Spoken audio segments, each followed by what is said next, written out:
السلام عليكم ورحمة الله وبركاته.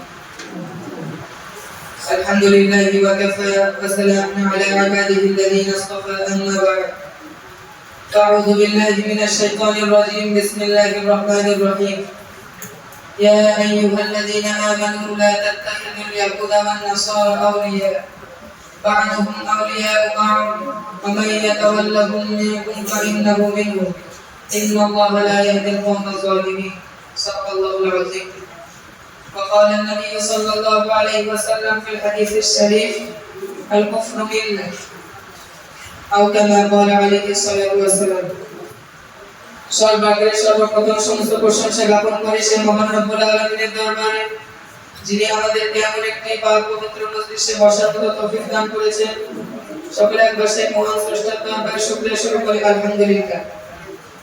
তারপর করে জানাই যে নবীকে সৃষ্টি না করলে আসমান জমিন পাহাড় পর্বত ফুল কায়নাত কিছুই সৃষ্টি হতো না। সেই সাইয়্যিদুল মুরসালিনের দরবারে লাখো কোটি দরুদের নাজরানা পেশ করে বলি সাল্লাল্লাহু আলাইহি ওয়াসাল্লাম। অতঃপর আজ মাসিক আঞ্জুমানে উপস্থিত মাদ্রাসার সুযোগ্য শিক্ষক মণ্ডলী এবং আমার সামনে উপবিষ্ট বিচক্ষণ বিচারকগণ এবং আমার সামনে উপস্থিত মাদ্রাসার সকল ক্লাসের ছোট বড় সকল সাথী ভাইয়েরা, সকলকে আমার অন্তরস্থল থেকে প্রেম প্রীতি ভালোবাসা ও হার্দিক শুভকামনা জানিয়ে আমি আমার বক্তব্যের দিকে ধাবিত হচ্ছি। ওয়া তৌফিক ইল্লা বিল্লাহ। বন্ধুগণ, আজ আমি আমার বক্তব্যের বিষয়বস্তু হিসাবে নির্বাচন করেছি ইসলামী সভ্যতা বনাম পশ্চিমা সভ্যতা। প্রিয় শ্রোতা মণ্ডলী, আসুন আমরা প্রথমেই জেনে নিই ইসলামী সভ্যতা বলতে কি এবং তা আমাদেরকে কি উপহার দিয়েছে। ইসলামী নিয়ম নীতি মেনে জীবনকে পরিচালনা করার নামই হলো ইসলামী সভ্যতা। যখন গোটা বিশ্বব্যাপী অত্যাচার, অবিচার, জুলুম, নির্যাতন, সামান্য বিষয় নিয়ে মানুষের মধ্যে মারামারি, কাটাকাটি, হানাহানি লেগে থাকতো, যখন মানব সমাজে সভ্যতা বলে কিছু ছিল না, মানবতার এই নাজুক মুহূর্তে আরবের উত্তপ্ত বুকে অসভ্য জাতিকে সভ্য জাতিতে পরিণত করার জন্য হুজুর পাক সাল্লাল্লাহু আলাইহি ওয়াসাল্লাম আগমন করেন। তার আগমনের ফলে তৎকালীন সময়ে বিশ্ব মানচিত্রে সর্বনিকৃষ্ট অসভ্য জাতি সভ্য জাতিতে পরিণত হয়েছিল। প্রিয় শ্রোতা মণ্ডলী, যারা তাকে ভালোবেসে ওই অসভ্যতার অভিশপ্ত জীবন থেকে ইসলামের সুশীতল ছায়ায় এসে ধন্য হয়েছে, তারাই হলো সোনালী যুগের সোনালী মানুষ। তাদের সম্পর্কে রাসূল করিম সাল্লাল্লাহু আলাইহি ওয়াসাল্লাম বলেন: আসহাবিকান নুজুম বিআইহিম ইক্তাদাইতুম ইহতাদাইতুম। প্রিয় শ্রোতা মণ্ডলী, রাসূল করিম সাল্লাল্লাহু আলাইহি ওয়াসাল্লামের অক্লান্ত পরিশ্রম ও মেহনতের ফলে বর্বর আরব জাতি সভ্য জাতিতে পরিণত হয়েছিল। তখন মানুষের মাঝে ভ্রাতৃত্বের বন্ধন সৃষ্টি করার জন্য তিনি ঘোষণা করেন: হুম ইখওয়ানুকুম জাআলাহুমুল্লাহু তাহতা আইদিকুম ফাতআমুহুম মিম্মা তাআকুলুনা ফাআলবিসুহুম মিম্মা তালবিসুন।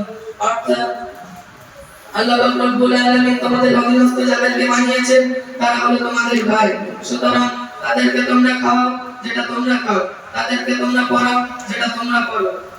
হুজুর করিম সাল্লাল্লাহু আলাইহি ওয়াসাল্লাম শতাঙ্গ ও কৃষ্ণাঙ্গের মাঝে পার্থক্য দূর করার জন্য ঘোষণা করেন: ওয়ালা আহমার আলা আসওয়াদা ওয়ালা আসওয়াদা আলা আহমার ইল্লা বিত্তাকওয়া।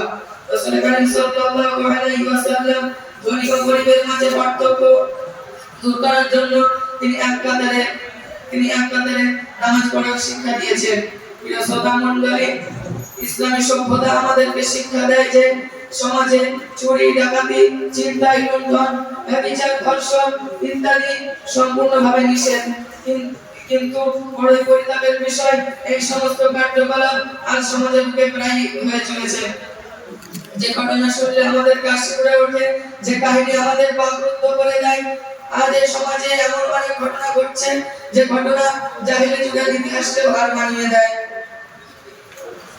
ইসলামী সভ্যতার মানুষেরা কখনো ইসলামী সভ্যতার অনুসারীরা কখনো এই সমস্ত কাজ করতে পারে না, বরং যারা পশ্চিমা সভ্যতার অনুসারী তারা কেবলমাত্র এই সমস্ত কার্যকলাপ করে সমাজকে কলুষিত করছে। প্রিয় শ্রোতা মণ্ডলী, আজ যদি আমরা পশ্চিমা সভ্যতার দিকে লক্ষ্য করি, আমরা দেখতে পাবো যে তারা আধুনিকতার নাম করে আমাদের সমাজের যুবক যুবতীদেরকে বিভিন্ন বিভিন্ন জালে ফাঁসে জাহান্নামের দিকে ঠেলে দিচ্ছে। আর পশ্চিমা সভ্যতার বিষাক্ত ছোঁয়া আমাদের মন ও মস্তিষ্ককে এমনভাবে কাবু করে ফেলেছে, আমরা হয়তো মুসলমান কিন্তু আমাদের কাজে সব ইহুদি ও খ্রিস্টান। সুতরাং আমরা যদি শান্তির পথে আসতে চাই, শান্তির সাথে বাঁচতে চাই, আমাদের উচিত ইসলামী সভ্যতাকে মনে প্রাণে গ্রহণ করা। এবং যদি আমরা পশ্চিমা সভ্যতার মধ্যে থাকি তাহলে কোনোদিনও আমরা শান্তি ও সুখের পথ দেখতে পাবো না। সুতরাং ইসলামী সভ্যতা ইসলামী সভ্যতা আমাদেরকে ইসলামী সভ্যতা আমাদেরকে মনে প্রাণে মানতে হবে। এই বলে আমি আমার সংক্ষিপ্ত বক্তব্য নিতে করছি। আলহামদুলিল্লাহ।